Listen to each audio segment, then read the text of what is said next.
بسم الله الرحمن الرحيم. اهلا بيكم في فيديو جديد. النهارده هنعمل البطاطس المحشيه باللحمه المفرومه ومعاها رز بسمتي بالبسله واللحمه والجزر. ان شاء الله هتعجبكم وتنور رضاكم. بسم الله الرحمن الرحيم. معانا كيلو بطاطس متوسطه هنقورها مع بعض.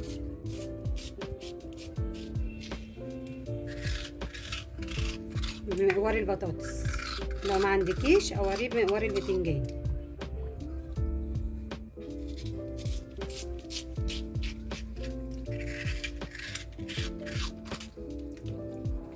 معانا ربع كيلو لحمه للعصاج وبصلايه مبشوره وملح وفلفل وبهارات لحمه، وهنعمل العصاج مع بعض. معانا معلقتين زيت والبصلايه المبشوره هنشوحها، نسيبها تتشوح ونقلي البطاطس.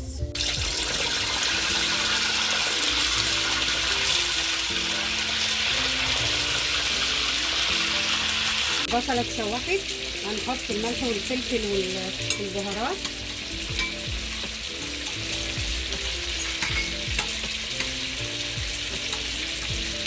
هنحط اللحمه وهنعمل مع البطاطس المحشيه رز بالبسله واللحمه. معانا بصله مبشوره و4 معالق زيت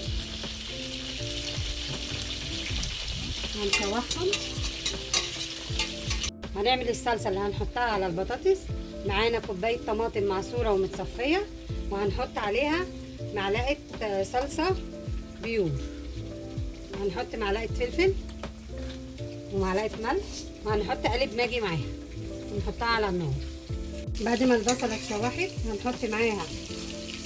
هنحط عليها اللحمه تتشوح.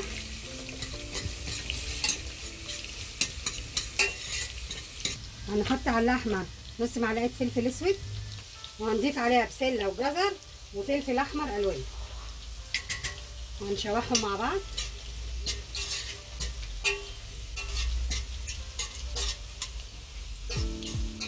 وبعد ما الخضار واللحمه تشوحوا هنحط كوبايه ميه حسب مقدار الرز.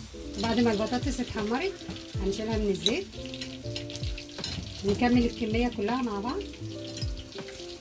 وبعد ما الميه غليت هنظبط الملح وهنحط الرز منقوع نص ساعه.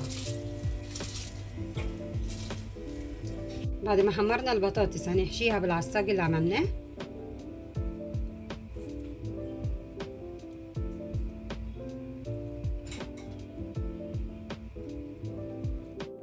بعد ما حشينا البطاطس كلها هنحط عليها الصوص اللي احنا عملناه.